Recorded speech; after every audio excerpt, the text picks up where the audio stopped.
La Ligue internationale de la femme pour la paix et la liberté ne ménage aucun effort pour apporter son soutien aux déplacés internes de la crise anglophone dans la ville de Tchang, dans le cadre de la lutte contre la pandémie de la Covid-19.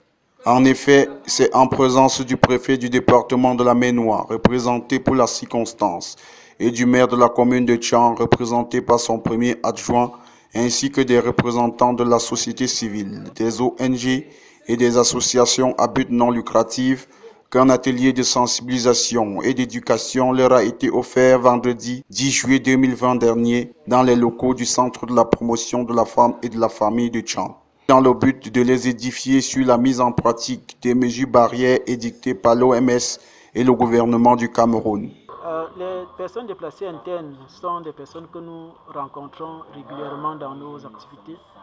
Et dans la ville de Tchang, nous y sommes depuis l'an dernier à la faveur du projet que nous avons mené, celui de l'analyse de la dimension genre des conflits. Et dans ce cadre, nous avons pu écouter, donner la parole aux personnes déplacées internes qui nous ont révélé les conditions dans lesquelles elles vivaient dans la ville de Tchang. Et en cette période de pandémie coronavirus, il était donc important pour nous de revenir dans la ville pour nous enquérir des conditions dans lesquelles ces populations parviennent à résister à la pandémie et éventuellement apporter notre contribution en termes de sensibilisation. Et nous notons par là tout ce qui est fait dans la ville de Tchang par les autorités locales, par l'administration. Et nous pensons que beaucoup est fait et malheureusement la pandémie continue de circuler parce que nous l'avons appris de la bouche des personnes qui participaient. Presque une première dans la ville de Tchang qui regorge pourtant un nombre assez considérable des déplacés internes de la crise qui sévit dans le nord-ouest et le sud-ouest du Cameroun. Ces derniers qui se retrouvent dans un double piège, d'abord à cause de la crise dite anglophone et ensuite à cause de la pandémie de la Covid-19. La Ligue internationale de la femme pour la paix et la liberté les a entretenus pendant plusieurs heures, un moment très particulier au cours duquel la Ligue a permis à chaque participant de faire des propositions pour renforcer la compréhension des uns et des autres sur l'importance de la mise en pratique sans cesse des mesures barrières et d'éviter de succomber au relâchement qui est observé dans les rues de la ville depuis un certain temps. Sorti de cet atelier, chaque participant se dit satisfait et surtout prêt à apporter la bonne nouvelle vers leur communauté distinctive. Je crois que tout a été dit pendant la cérémonie. Nous avons pris note de toutes les interventions, les actions menées par différentes associations.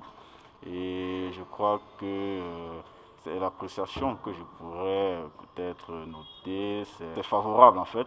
C'est favorable et j'apprécie vraiment les actions qu'ils mènent sur le terrain. Ils travaillent en synergie avec d'autres associations pour pouvoir pallier à ce problème qui menace toute la nation. Donc je remercie vraiment Wilf, je remercie l'initiative qui a été prise et vraiment continuer dans cette lancée. Je crois que tous ensemble nous allons réussir à toucher l'objectif que le gouvernement recherche tant. Merci, je suis Lucienne Atefac de l'organisation de la société civile Sibaeva et nous accompagnons dans notre association les personnes déplacées internes sur le plan psycho-affectif. Psychologique parce que d'ailleurs, d'abord avant d'arriver ici à Tchang, ils avaient ce problème de déplacés, ils ont été victimes des guerres et ainsi de suite, des désastres de la guerre, du tribal. Et maintenant le Covid-19 est venu s'ajouter. Donc c'est un deuxième problème qui crée des stress post-traumatiques en eux. C'est la raison pour laquelle nous, à Sibaeva, étant accompagnés des psychologues, nous, on leur remonte le moral constamment parce qu'ils souffrent des frayeurs. Nous faisons des visites à domicile.